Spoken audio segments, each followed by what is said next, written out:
ProductIP Dashboards will extend your use of the platform beyond managing compliance documentation.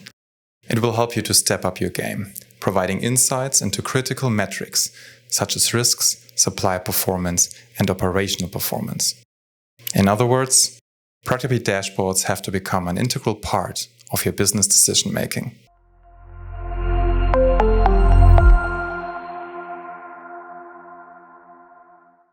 The ProductIP Dashboards are exclusively available in the enterprise subscription model. So if your account is running on a credit-based plan, please update your plan first and then go to Dashboards in the headline. From there, you can enter a default dashboard, and the output of the visuals is only as good as the data that we can find in your account. Good data is key. We need to have correct data, complete data, and up-to-date data. If you are unsure about the data that you need to manage, go to Help for this page and view the dashboard tutorials. In the dashboard tutorial, you will find several interesting tips and tricks to set up your data correctly.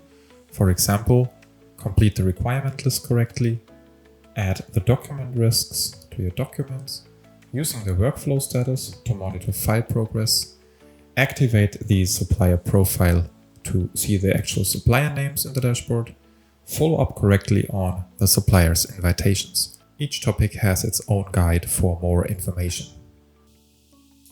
Now, if you're unsure about a specific element and the data that's going in there, open the element settings and show the description. It will open a dialog that gives you more information about the data that is used for this element.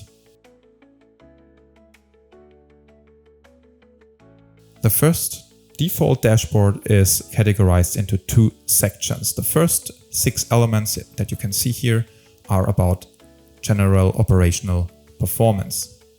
After that, you will find supplier performance.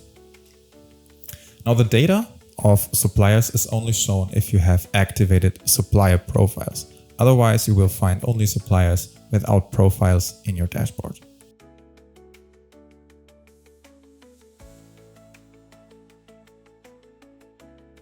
Really feel free to individualize the dashboard according to your own needs. Any changes that you make will only be available to you because everybody in your account has their own dashboards. So you can, for example, rearrange the elements, rename them,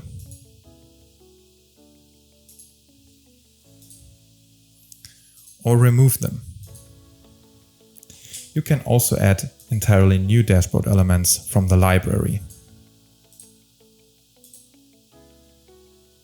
If you want to change the visuals of your elements, you can drag and drop to change the size, or you can go to the element settings and change to a different visualization type.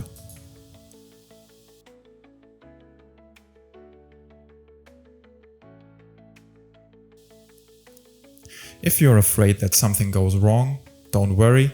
You can always add a new dashboard and create it with the default elements, so you can also set it back in short time. Feel free to add multiple new dashboards with different topics like operational performance or technical file risk. You can do so by simply go to Add Dashboard, enter a dashboard name, and then you have to decide if you want to start with the default elements that we just saw or if you want to start from scratch. You can anytime rename, duplicate, or delete your dashboards. For a full screen, you can also hide the sidebar. Once you're happy with the results of your dashboards, you can download them as PDF or export elements as image.